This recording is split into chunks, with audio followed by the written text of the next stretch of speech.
তো আজকের প্রশ্নটা কিন্তু খুবই ইম্পর্টেন্ট। তো আজকের প্রশ্নটা হইল যে ধূমকেতু কাকে বলে, ধূমকেতু কি, ধূমকেতু এর সংজ্ঞা দাও বা ধূমকেতু বলতে কি বোঝায়।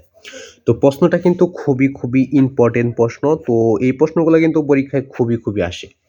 যেমন ধূমকেতু রয়েছে, এরপরটা রয়েছে মহাকাশ, মহাবিশ্ব। এই প্রশ্নগুলো তোমাদের বিশেষ করে কোন বইয়ে আসবে, এগুলো তোমাদের আসতে পারে, ভূগোলে আসতে পারে, পরিণতিতে আসতে পারে আর কি, যেহেতু এটা বাংলার বিষয়, এবং বিজ্ঞানে আসবে বিশেষ করে।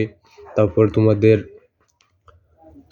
আরও কিন্তু বিভিন্ন সাবজেক্ট রয়েছে, যেমন রসায়ন রয়েছে, তারপর আরও বিভিন্ন কিন্তু আসবে, যে এই টাইপের যে পরীক্ষাগুলো তোমাদের হয়, পরিণতি, ভূগোল, সমাজ, এগুলোর মধ্যে আসবে। তো প্রশ্নগুলো কিন্তু শিখে রাখা আমাদের খুবই জরুরি, কারণ এই যে কোনো প্রশ্নই আসতে পারে। তোমাদের আমি 4 থেকে 500টা সংক্ষিপ্ত প্রশ্ন দেবো, প্রতিটা শিখে নিলে তোমাদের পরীক্ষায় প্রতিটা প্রশ্নই তোমাদের কমন পড়বে। তো আজকে শুধু আমরা জানবো ধূমকেতু কাকে বলে, ধূমকেতু কি, ধূমকেতু এর সংজ্ঞা দাও বা ধূমকেতু বলতে কি বোঝায় বা কি বোঝো। তো প্রশ্নটা কিন্তু খুবই ইম্পর্টেন্ট। তো উত্তরটা দেখার আগে তোমরা চ্যানেল নতুন হয়ে থাকলে চ্যানেলটাকে সাবস্ক্রাইব করবে, ফোন করবে, ভিডিওতে একটি লাইক করবে। যদি আর কোনো প্রশ্ন উত্তর লাগে তো অবশ্যই কমেন্ট বক্সে বলে দেবে যে তোমাদের কোন ক্লাসের কোন প্রশ্নের উত্তরগুলো লাগবে। তো ধূমকেতু কাকে বলে, ধূমকেতু কি, ধূমকেতু এর সংজ্ঞা দাও বা ধূমকেতু বলতে কি বোঝো বা কি বোঝায়। তো উত্তরটা কিন্তু নিচে রয়েছে। তোটা দেখার আগে তোমরা চ্যানেল নতুন হয়ে থাকলে চ্যানেলটাকে সাবস্ক্রাইব করবে, ফোন করবে, ভিডিওতে একটি লাইক করবে। যদি আরও কোনো প্রশ্ন উত্তর লাগে তো অবশ্যই কমেন্ট বক্সে বলে দিবে যে তোমাদের কোন ক্লাসের কোন প্রশ্নের উত্তরগুলো লাগবে। তো আজকে শুধু আমরা এই একটা প্রশ্নের উত্তরই জানবো, এবং এর আগে কিন্তু আমরা আজকে আমাদের প্রশ্ন নম্বর হচ্ছে 307 নম্বর প্রশ্ন।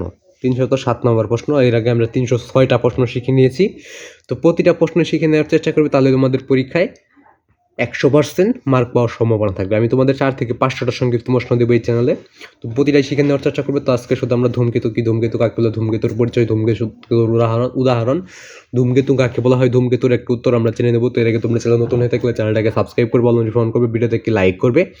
এবং তোমাদের সাপোর্ট ছাড়া কিন্তু আমি ইউটিউবে টিকে থাকতে পারবো না। তো তোমাদের সাপোর্ট খুবই দরকার। তো সাপোর্ট করতে চ্যানেলটাকে সাবস্ক্রাইব করবে এবং অল নোটিফিকেশন করে রাখবে। শুধুমাত্র চ্যানেলটাকে সাবস্ক্রাইব করবে এবং অল নোটিফিকেশন অন করে রাখবে। তো এইটুকুই তোমাদের কাছে চাও। তো তোমরা যত বেশি সাপোর্ট করবে, তোমাদের মাঝে আমি ততই বেশি ভিডিও আপলোড করবো, প্রশ্নের উত্তর দিয়ে দেবো।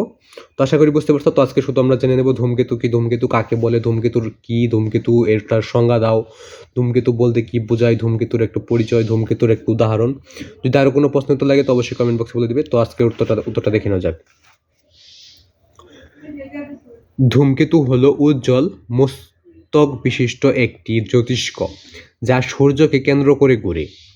ধূমকেতু সহ যখন সূর্যের কাছাকাছি যায়, যখন সূর্যের তাপে গ্যাসীয় ও কঠিন পদার্থ রূপে নির্গত হয়ে আকাশে ছড়িয়ে পড়ে, এভাবে লেজ সৃষ্টি হয়। একটি পরিচিত ধূমকেতুর নাম হ্যালির ধূমকেতু, যা গড়ে 75 বছর পর দেখা যায়। এটাকেই ধূমকেতু বলে। তো ধূমকেতু কিন্তু প্রতিদিন বা প্রতি বছর দেখা যায় না, এটা প্রতি 75 বছর পর এটাকে দেখা যায়।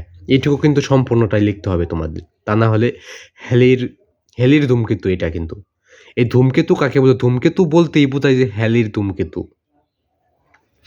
বা ধূমকেতু আর অনেকগুলো আছে তোমাদের। এই যে এইটুকু না দিলেও হবে, এইটুকু হলো হ্যালির ধূমকেতুর জন্য দিলেও হবে, বা এই সম্পূর্ণটুকু দিয়ে দিলেও হবে। আমাদের কিন্তু এই সম্পূর্ণটুকু শিখতে হয়েছিল ক্লাসে।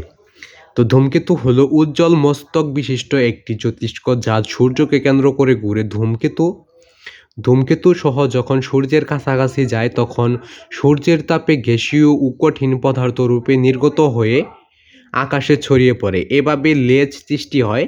একটি পরিচিত ধূমকেতুর নাম হলো হ্যালির ধূমকেতু, যা গড়ে 75 বছর পর পৃথিবীতে দেখা যায়।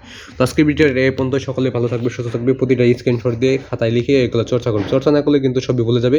তো আজকের প্রশ্নের এই পর্যন্ত। সকলে ভালো থাকবে, সুস্থ থাকবে। আজকে এখানে বিদায় নিচ্ছি। খুদা হাফেজ।